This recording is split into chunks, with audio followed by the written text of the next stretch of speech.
Мүмін сүресі. Рахман әрі аса рақымды Алланың атымен бастаймын. Хамим. Бұл азиз, бәрінен үстем әрі ұлы, алим, шексіз ілім иесі Алладан бірте-бірте түсірілген кітап. Ол күнәлерді кешіруші һәм тәубелерді қабыл алушы, алайда жазасы қатты. Сонымен қатар теңдесі жоқ жомарттық иесі, одан басқа құдай жоқ. Ақырында барлығы да оған қайтады. Алланың Құрандағы һәм күллі болмыстағы ап-айқын аяттары жайлы тек күпірлікте қасарысқандар ғана таласып тартысады. Алайда сен олардың қолдарындағы қу дүние мен баянсыз биліктің арқасында қаладан қаланы, ел-елді емін-еркін шарлап, шалқып жүргендеріне алданба. Олардан бұрын Нұхтың қауымы һәм олардан кейінгі бір қатар қауым да пайғамбарларды өтірікшіге балап мойындамады. Әр қауым өз пайғамбарын қапелімде қолға сүріп, қастандық жасауға шындап кірісті. Сөйтіп жалғанға сүйеніп, сол арқылы ақиқаттың туын жығып, тұғырын сындыру үшін барын да, жанын да салды. Алайда мен оларды бас салып, сазайларын тартқыздым. Ендеше менің жазалауым қалай болады екен, көріңдер. Міне, күпірлікте қасарысқандардың нағыз тозақлар екендігіне қатысты Раббыңның сөзі, үкімі осылайша нақтыланды. Аршты арқалаған және оны айнала қоршаған періштелер Раббыларына сен мінсізсің, кемелсің, бар мадақ пен шексіз шүкіршілік һәм ең көркем есімдер мен сипаттар бір өзіңе ғана тән деп мадақ жаудырады. Оған күллі болмыстың жалғыз жаратушысы әрі иесі ретінде кәміл сенеді және иман келтіргендер үшін одан кешірім тілеп, уа Раббымыз, сенің шексіз рахымың мен ілімің барлық нәрсені толық қамтыған, яғни сен әрбір жаратылыстың мұң-мұқтажын шексіз іліміңмен білесің әрі оларды шексіз рахымыңа бөлеп, мұң-мұқтажына қамқорлық жасайсың. Олай болса, тәубеге келіп, өзіңнің жолыңа түскендерді кешіре көр, оларды жаһаннам азабынан сақтай көр. Уа Раббымыз, оларды өзің уәде еткен қисапсыз нығметпен мәңгілік бақыт мекені адын жұмақ бақшаларына кіргізе көр. Сондай-ақ олармен бірге ата-бабалары, жұбайлары һәм ұрпақтарының ішінен ізгі жандарды да жұмаққа кіргізгейсің. Шүбәсіз, азиз, бәрінен үстем әрі ұлы, хаким, әр үкімі мен әрісінде көптеген хикметтер жататын, теңдесі жоқ даналық иесі бір өзіңсің. Оларды ақиреттегі жамандық атаулыдан сақтағайсың. Сол күні сен, кімде-кімді жамандық атаулыдан сақтасаң, шүбәсіз, оны шексіз рахымыңа бөлегенің. Міне бұл зор жетістік деп жалбарынады. Өмір бойы күпірлікте қасарысып, кәпір болып өлгендер жаһаннамның жан төзгісіз азабын тартып, сол үшін өз-өздерін жазғырып жатқанда, расында Алланың сендерге деген ашу ызасы сендердің дәл қазіргі өз-өздеріңе деген ашу ызаларыңнан әлде қайда қатты. Өйткені сендер дүниеде қанша жерден иманға шақырылсаңдар да, бәрібір күпірліктен танбайтын едіңдер деп үн қатылады. Сонда кәпірлер, уа Раббымыз, сен бізді екі рет өлтіріп, екі рет тірілттің. Біз енді күнәларымызды толық мойындадық. Енді бұл жерден шығар жол бар ма деп зар илейді. Иә, солай болады.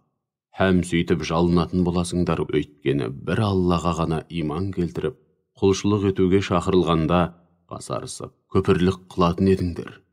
Ал оған өзгелер тең тұтылып серік қосылғанда, соған сенетін едіңдер.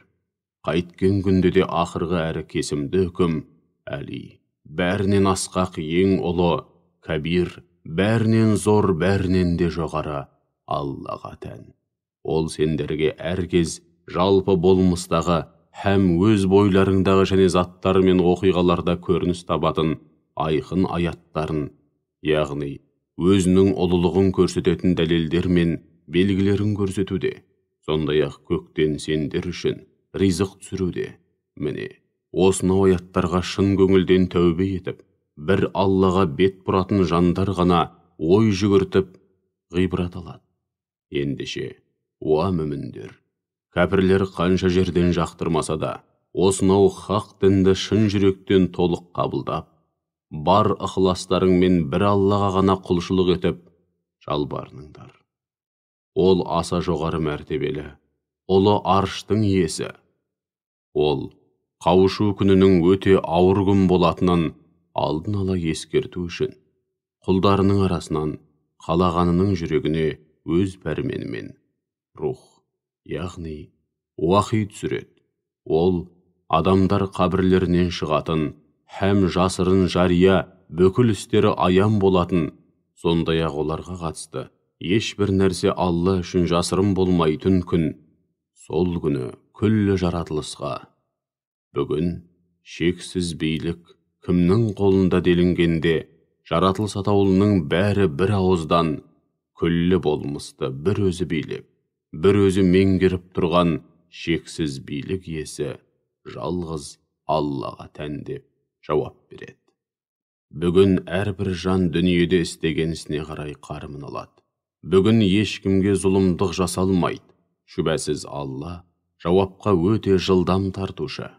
Оларды таяп қалған алапат күннен хабардар етіп, ескерді. Ол күні жүректер ауызға тығылып, адамдар қайғы мұңға батады. Сондай-ақ ол күні залымдар үшін бірде-бір жанашыр доста, сөз өтетін шапағатшы да табылмайды. Алла көздердің ұрланып қарағанын да, көкіректердің нені бүгіп тұрғанын да біледі. Алла әділ билік айтып, әділ үкім шығарады, һәм шығарған үкімін сөзсіз орындатады. Ал мүшріктердің одан басқа тәңір тұтып жалбарынған құдайлары болса, ешқандай үкім шығара алмайды. Шүбәсіз, Алла Самиғ, бәрін естуші, Басир, бәрін көруші. Олар жер жаһанды кезіп, өздерінен бұрын күпірлікте қасарысып өткен қауымдардың ақырының не болғанын өз көздерімен көріп, ғибрат алмай ма? Анығында олар күш-қуат жағынан да, жердің асты-үстін бірдей игеріп жер бетін көркейту һәм онда өркениетке, сәулет өнеріне қатысты мұра қалдыру жағынан да бұлардан анағұрлым алда болатын. Алайда күнәлар үшін Алла олардың бәрін бас салып, сазайларын берді. Сөйтіп оларды Алланың қаһарынан сақтап қалатын бірде-бір қорған табылмады. Иә, солай болды. Өйткені оларға жіберілген пайғамбарлар ап-айқын дәлелдермен келді. Алайда олар айқын дәлелдерді жоққа шығарып, күпірлік қылды. Сол үшін Алла олардың бәрін бас салып, сазайларын берді. Өйткені ол тым күшті, жазасы да тым қатты. Расында Мұсаны пайғамбарлығын қуаттайтын ап-айқын аяттарымызбен, мұғжизаларымызбен және айқын ықпалмен жібердік. Біз оны Перғауынға, Хаманға және Қарунға жібердік. Алайда олар Мұса жайлы бұл бір әккі сиқыршы әрі барып тұрған өтірікші десті. Мұса оларға құзырымыздан ақиқатпен келген кезде, олар бізден келген ақиқатқа іліммен, ақылмен төтеп бере алмаған соң, білектің күшіне жүгініп, онымен бірге иман келтіргендердің ұл балаларын өлтіріңдер, ал қыздарын өздеріңе әйел немесе күң қылып алу үшін тірі қалдырыңдар деп, мысырлықтарға пәрмен қылды. Алайда кәпірлердің мүміндерге қарсы ойластырған айла шарғылары мен құрған тұзақтары түптің түбінде зая кетеді. Перғауын: қоя беріңдер мені, мына Мұсаны өлтіріп тастайын. Егер оған жан керек болса, Раббысына жалбарынсын. Расында мен оның діндеріңді өзгертіп жіберуінен я болмаса, бұл жерде лаң салып бүлік шығаруынан қорқамын, деді. Сонда Мұса: мен жауапқа тартылатын күнге сенбейтін, әрбір тәкаппар озбырдың кесірінен сақтану үшін менің де Раббым, сендердің де Раббыларың болған Аллаға сыйынамын, деді. Сол кезде Перғауын әулетіне жататын, алайда өзінің иманын жасырып келген бір мүмін Мұсаға араша түсіп: сонда сендер кісіні һәм өздеріңе Раббыларыңнан ап-айқын дәлелдермен келген адамды Раббым Алла деп айтқан үшін өлтірмексіңдер ме? Егер ол өздерің айтқандай өтірікші болса, онда өтірігінің кесірі өзіне тиеді. Ал егер шыншыл болса, онда оның сендерге уәде еткен нәрселерінің жоқ дегенде бір парасының бастарыңа келері сөзсіз. Расында, Алла шектен шыққан, әрі өзіне берілген нығметтер, сезімдер мен қабілеттерді орынды пайдаланбай, зая қылушы өтірікші кәззапты әсте тура жолға салмайды деп, шектен шыққан залымдарды жазғырды. Сондай-ақ ол, «Уа қауымым, бүгін билік сендердің қолдарыңда. Бұл жердегі үстем тап мына сендерсіңдер. Алайда ертеңгі күні басымызға Алланың жойқын азабы келер болса, бізді одан кім құтқара алады? Өздерің айтыңдаршы» деді. Сонда Фирғауын, оның сөзін бөліп, «Мен сендерге өзімнің дұрыс деп білгенімді ғана айтудамын, және сендерді тек қана дұрыс жолға бастаудамын» деп сөзге килікті. Алайда әлгі мүмін сөзін жалғап, «Уа қауымым, расында мен өздеріңнен бұрын өткен қауымдардың басына келген алапат күн сияқты бір күн сендердің де бастарыңа туама деп қорқамын. Нұх қауымының, Ат пен Сәмуд халқының және солардан кейін өткен басқа да қауымдардың бастарына келген алапат апат сияқты бір апатқа тап боласыңдар ма деп қорқамын. Естеріңде болсын, Алла құлдарына зұлымдық жасауды қаламайды.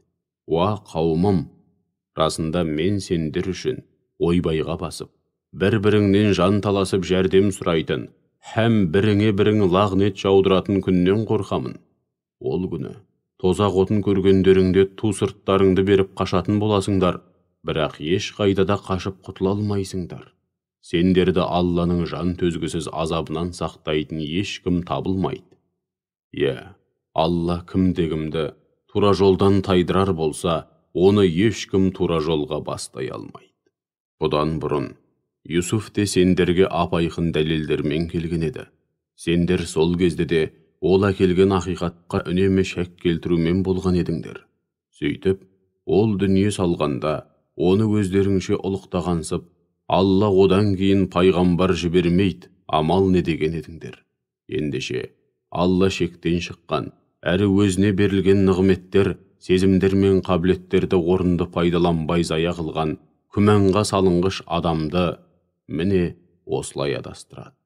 Ондайлар өздеріне Алладан ешқандай айғақ келмесе де, ешқандай өкілеттілік берілмесе де, Алланың бүкіл болмыстағы өз бойларындағы һәм кітабындағы айқын аяттары төңірегінде бей-берекет сөз таластырады. Олардың бұл қылығы Алланың алдында да, оған иман келтірген жандардың алдында да ашу шақыратын өте жағымсыз іс-әрекет болып табылады. Алла әрбір тәкаппар озбырдың жүрегін міне осылай мөрлеп тастайды деді.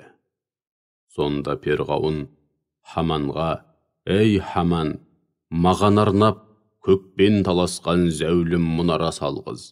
Бәлкім сол арқылы көктегі жолдарға жетермін. Күллі аспан әлемін сүзіп шығуға болатын жолдарға жетермін. Кім білет, бәлкім Мұсаның құдайын да көрермін. Анығында мен оның өтірікші кәззәб екендігіне кәмілмін» деп Мұсаны мазақ қылды. Міне осылайша Фирғауынның жаман істері өзіне Әзәзіл шайтанның қолымен безендіріліп көрсетілді. Сөйтіп, ол тура жолдан мүлдем тайдырылды. Нәтижеде Фирғауынның бұл тұзағы да зая кетті. Иман келтірген жан сөзін жалғастырып, «Уа қауымым, маған еріңдер, сендерге дұрыс жолды көрсетейін. Уа қауымым, бұл дүниенің тіршілігі аз күндік болмашы күнкөрістен тұрады. Ал ақиретке келсек, ол нағыз мәңгі бақи тұрақтайтын мекен. Кімде-кім қандай да бір жамандық жасаса, оған тек соған лайық жаза беріледі. Сондай-ақ мейлі ер немесе әйел болсын, кімде-кім мүмін бола отырып, Алланың разылығына бөлейтін сауапты да игілікті істер істесе, міне солар жәннатқа кіреді. Онда олар қисапсыз ризық несібеге, көз көріп құлақ естімеген, ешкімнің ойына да кіріп шықпаған сан алуан нығметтерге бөленеді. Уа қауымым, мен сендерді тозақтан құтылуға шақырсам, сендердің мені тозаққа шақырғандарың қалай? Сендер мені Аллаға көпірлік қылуға және қолымда Құдай екендігіне қатысты ешқандай дәлел болмаған нәрселерді тәңір тұтып, жаратқанға серік етіп қосуға шақырасыңдар. Ал мен болсам, сендерді, азиз, бәрінен үстем әрі ұлы, ғаффар, құлдарының күнә қателіктері қанша жерден көп болса да, тәубелеріне келген жағдайда оларға өте кешірімді Аллаға шақырамын. Расында сендер мені бұл дүниеде де, ақиретте де алдына барып жалбарынуға, құлшылық етуге мүлдем тұрмайтын нәрселерді тәңір тұтуға шақырасыңдар. Ақыр соңында бәріміздің барар жеріміз шүбәсіз бір Алланың құзыры, шектен шығушылар бар емес пе? Міне солар, нағыз тозақтықтар. Осыдан айтпады демеңдер. Осы айтқандарымның бәрін әлақ естерің алатын боласыңдар.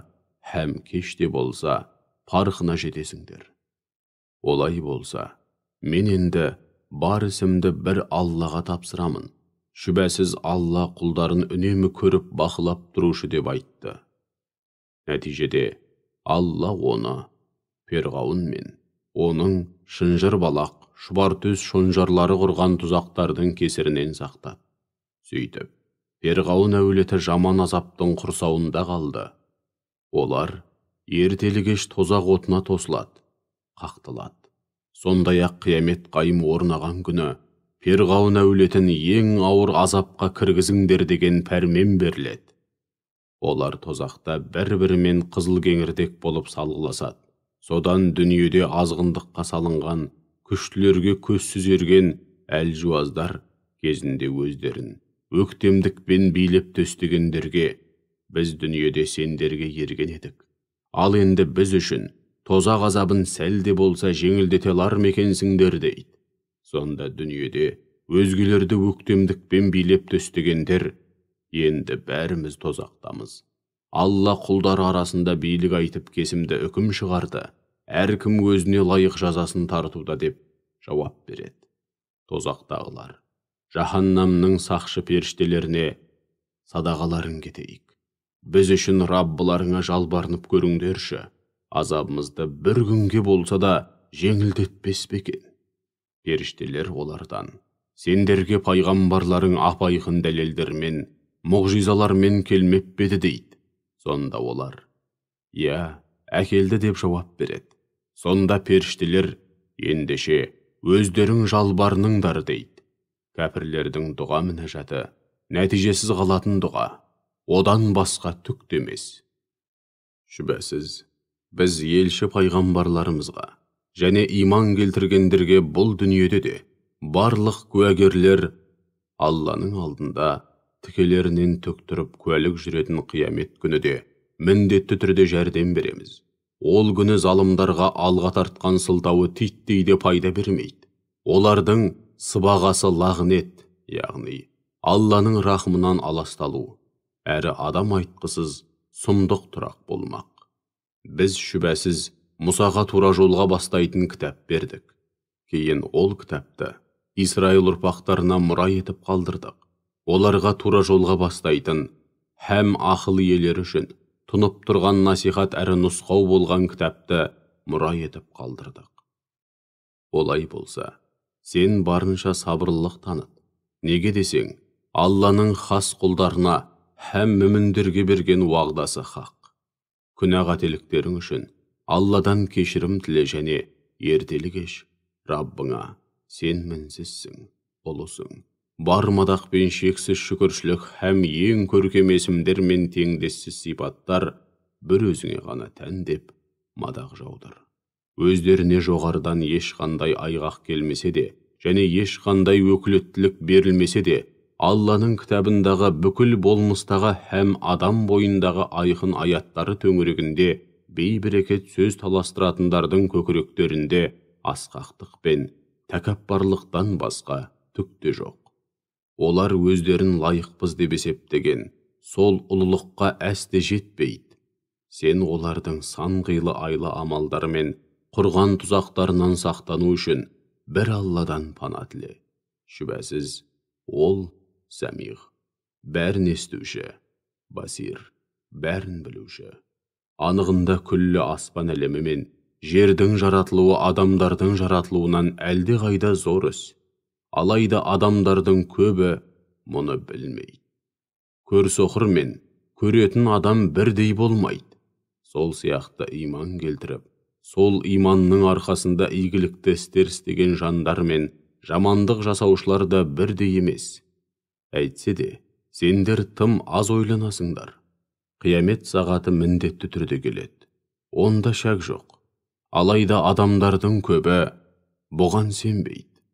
Раббыларың, маған дұға етіңдер, сендерге жауап берейін. Шүбәсіз тәкаппарлыққа салынып, маған құлшылық қылуды бойларына шақ көрмегендер, әбден қор болған күйде жаһаннамға кіреді деп айтады. Ол тынығып, дамылдауларың үшін түнді, айналаны емін-еркін көріп тіршілік етулерің үшін күндізді жарық қылып жаратқан Алла. Шүбәсіз, Раббың адамдарға аса шарапатты, алайда адамдардың көбі шүкіршілік етпеуде. Міне, сендердің Раббыларың болған, сендерді жоқтан жаратқан, бәле жаладан сақтайтын әрі ризық несібелеріңді беретін Алла осындай. Одан басқа құдай жоқ. Ендеше қалай ғана біреулердің ығына жығылып, ақиқаттан теріс айналып жатырсыңдар. Алланың аяттарын қасақана мойындамай жоққа шығарумен болғандар, міне осылайша ақиқаттан бездіріліп тура жолдан тайдырылуда. Сөйтіп, одан өзге кім көрінгенді әрі не болса соны тәңір тұтуда. Алла сендер үшін жерді жайлы тұрақ, аспанды оны толық жауып тұратын алып күмбез қылды. Сендерге кескін келбет берді, һәм ең көркем, ең лайықты кескін келбет нәсіп етті. Сондай-ақ сендерге адал, таза һәм пайдалы ризық берді. Міне, осының бәрін берген Раббыларың Алла. Күллі әлемнің Раббысы, шексіз нығмет пен құт берекенің жалғыз иесі болған Алла қандай ұлы. Ол хай, басы мен ақыры болмаған мәңгілік тіршілік иесі, одан басқа құдай жоқ. Ендеше осынау хақ дінді шын жүректен толық қабылдап, бар ықыластарыңмен оған ғана құлшылық етіңдер һәм оған ғана жалбарыныңдар. Бар мадақпен шүкіршілік атаулы күллі әлемнің Раббысы Аллаға тән. Уа Мұхаммед, оларға расында маған Раббымнан бар ақиқатты ашып көрсететін ап-айқын дәлелдер келген сәттен бастап, сендердің Алладан басқа тәңір тұтып, жалбарынып жүрген құдайларыңа табынуға үзілді-кесілді тыйым салынды. Сөйтіп мен, жан тәніммен, күллі әлемнің Раббысына қалтқысыз мойын сұнуға бұйырылдым деп айт. Ол сендерді әу баста топырақтан, содан кейін ер мен әйелден бөліп, әйелдің жатырында тұрақтайтын бір тамшы судан, содан соң жатырға сүліктей жабысқан үйісқан жасушадан жаратты. Кейін бәріңді ана құрсағынан қызылшақа нәресте етіп жарық дүниеге шығарады. Содан соң сендерді ақыл-ес һәм күш-қуат жағынан толықсытып ер жеткізеді. Соңыра қаусаған қарт болғандарыңша өмір сүргізеді. Сондай-ақ араларыңнан кейбіреулер жасына жетпей-ақ Алланың жарлығымен дүниеден озады. Қалғандарың, ажалдарың жеткенше белгілі мерзімге дейін өмір сүресіңдер. Бәлкім осының бәрін ақылға салып ойланып, ғибрат аларсыңдар. Сондай-ақ, өмір сыйлайтын да, өлтіретін де бір өзі. Ол бір істің немесе нәрсенің болуын үкім қылса, оған тек бол дейді, сонда ол бірден бола қалады. Алланың аяттары төңірегінде бей-берекет сөз таластырып жүргендерді көрмеймісің?